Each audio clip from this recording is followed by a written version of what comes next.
So I went to the flea market yesterday and I picked up some pliers and a couple of tools that I thought I might be able to restore. One tip, if you wear reading glasses, you should probably take them with you when you're going to shop for tools, because one of the pliers I picked up, I thought, oh hey, those look pretty good. And then as I looked closer, I noticed there was some flaws in it that make it almost not worth fixing up. But I thought that this would be a good tool to go ahead and practice on. You know, I've been wanting to learn how to get things super shiny and super buffed out, and I'm going to try it on this one. You know, if I mess it up, it doesn't really matter. So let's get started. Okay, so this is one of the tools that I got, actually. This is a cable cutter, and I think I'm going to do this one later because it'll be a fun challenge trying to clean this up as well as cleaning up the metal. It looks like there's a little bit of a, let me see if I can zoom it up here. Looks like there's a little bit of a rough spot on both sides of those, and maybe I can file those out, but I'm going to save this one for later. This is the one that I'm going to work on today. I'm going to really try to polish this thing up and see how far I can take it, even though, let me see, I don't know if you can see those, the jaws in there. There's a little space right there that's kind of screwed up.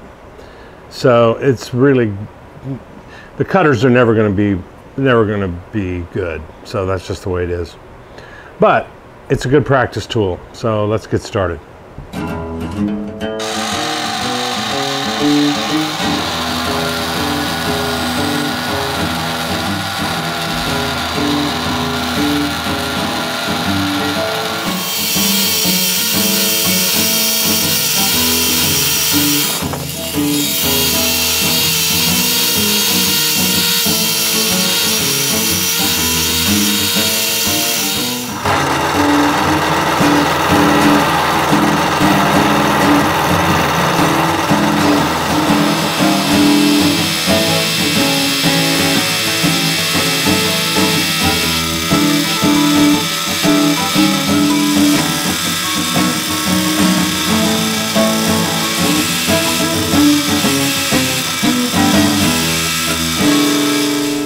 Okay, I didn't really have anything to go by when polishing.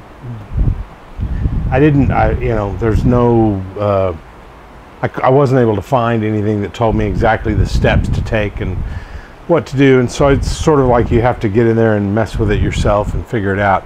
So I bought this little kit, and it had several buffing wheels like this one, a little bigger one like this, and another little small one like this, right? This one I think is the most abrasive. It's a dark one, and then there's a red one. There's a red one and a white one, and I'm not exactly sure what their purposes are, but I put the dark one on this big wheel, and that did a good job, but it didn't make it smooth enough. It just it left lines and things like that. So then I hooked up this one and put nothing on it, and I used that, and that got rid of a lot of the remnant black dust from this thing and whatnot. So as far as I know, that's the method, to do that and then do this. But there may be a better method, and if you happen to see this and you know what to do, please leave a comment and let me know. But anyway, let's have a look at the pliers. Well, there you have it. It's not the greatest, but I'm pretty proud of it because it's my first time being able to get some shine on it at all. But there it is. Next time I'll do even better.